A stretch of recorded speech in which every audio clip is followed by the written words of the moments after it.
All right, this is going to get a lot of bitchy YouTube and enraged YouTube and Twitter comments. This question, I actually was considering I might do this in some version on Sunday's TMBS. The Mad Mailman, can you weigh in on the Tulsi camp keeping Ana off of the Gabbard TYT interview?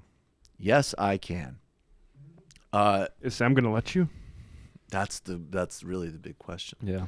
Well, go for it. So if this video goes up and I am deplatformed as I was so rudely around Dave Rubin, hold Sam accountable for the violent suppression of speech. No, but look, Ana did a video, and everybody knows. I mean, Ana and I work together. I think Ana does awesome work. A lot of respect for each other. She did a video that focused on the obvious questions in Tulsi's record, just obvious ones. If you're progressive, you would have a question about her support for drones. You'd have a question for her ambiguity on torture.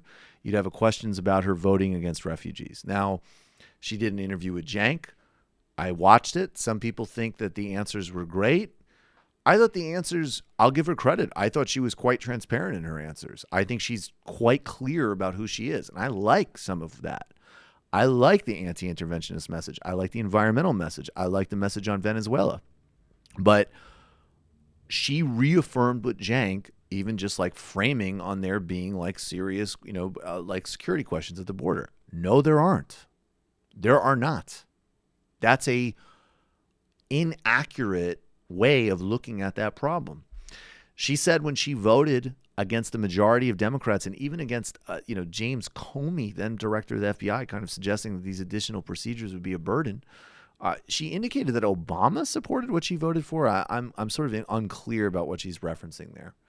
But she voted against most Democrats for far more onerous burdens on Syrian refugees. Now, if you understand how this vetting process actually works, you're talking that even before that bill was passed, probably at least a year before, and this is pre-Trump, mind you, at least a year before somebody could even get to the states to complete that process.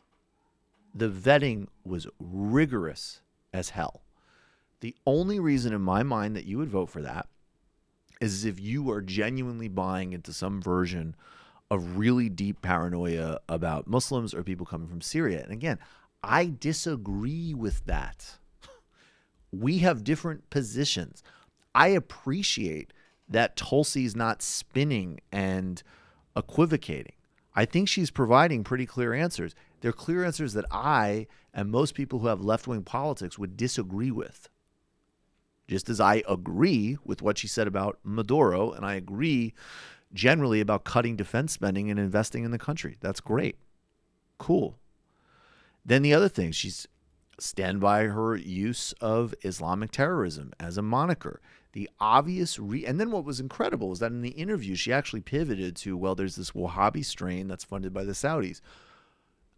I wouldn't necessarily, I think strategically and morally, I would decouple terrorism from any rhetoric of Islam as much as possible, just as a practical matter for even just civic realities in the United States and Europe.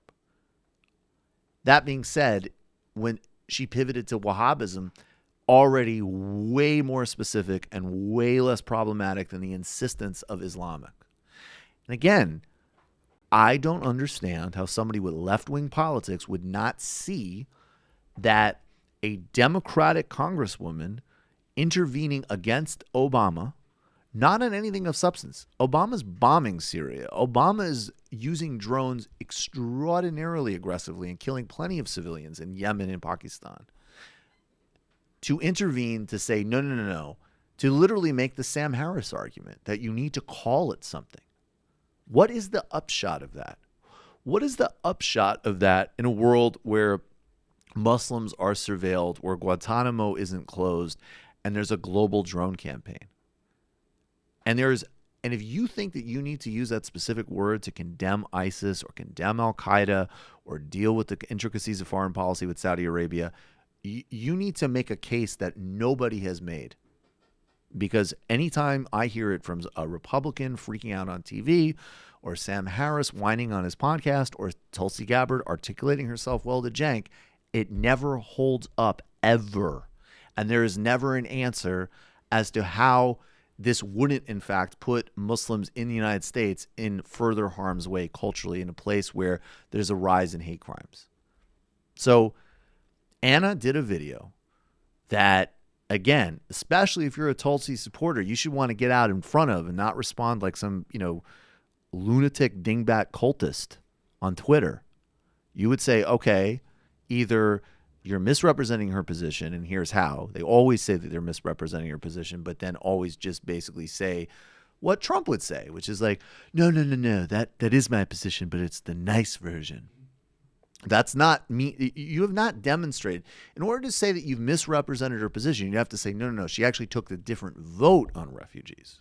You understand how that works? That's what you need to do. So Ana did this video, and Ana, who I trust completely, said Tulsi agreed to come on the Young Turks, but wouldn't get interviewed by her. And I think that that's a bad call. I think Cenk did a good job. And I think that Ana absolutely would have treated her fairly and respectfully, but asked her tough questions and maybe some follow-ups. When I was strongly supporting Bernie Sanders in 2016, I said immediately, the way this dude is responding to Black Lives Matter activists is bad, and he needs to up his game. That's what you do for a candidate that you actually want to see win. And I'm not saying accept bullshit. Obviously, I don't accept bullshit about Bernie. But none of these issues, I went back and forth with somebody. I said, hey, I would be happy if Tulsi could be my second choice. Do you know? I mean, look, let's be stylistically. She does yoga. She's from Hawaii. She's opposed to intervention in Venezuela. Like, she wants single payer. Like, great. Tulsi Gabbard and I could meet each other at some ridiculous health spa in New York City. Okay, like Tulsi Gabbard seems like cool, theoretically. She surfs. She surfs. Awesome. Everybody's response. Literally, I'm getting Reddit threads of her shaking hands with Muslim constituents. That's not what I'm talking about. And if you can't understand that difference, you're not able to think analytically, and then you're not able to properly defend your candidate. Or if you want to come out and say, actually, in some ways, she has some extremely right-wing views, I support her anyways, cool. But that's not my politics. I don't vote against refugees. And I thought Bernie's initial answers on drones, I thought Bernie's answers in 2016 about partnering up with the king of Jordan to take on ISIS sucked. And I said it contemporaneously. I think that the fact that he's re-entering the Iran deal, talking clearly about the treatment of the Palestinians, being the only major candidate to talk about what's happening in Brazil, and still coming to right position on Venezuela, while centering global oligarchy and climate change, I think that deserves a lot of props. So move. And again, the last thing I'll say, I mean, to her credit, she isn't really moving, but I don't like where she is. And all Ana did was articulate what is public record. And you're going to need to figure out a better way of dealing with that than, endless evasion, conspiracy theories, and whining. Ana's report should have been seen as an opportunity by people that support Tulsi Gabbard. And an interview with Ana might have actually turned out great for Tulsi. So sad. Very sad. You're calling from a 718 area code. Who are you? Where are you calling from?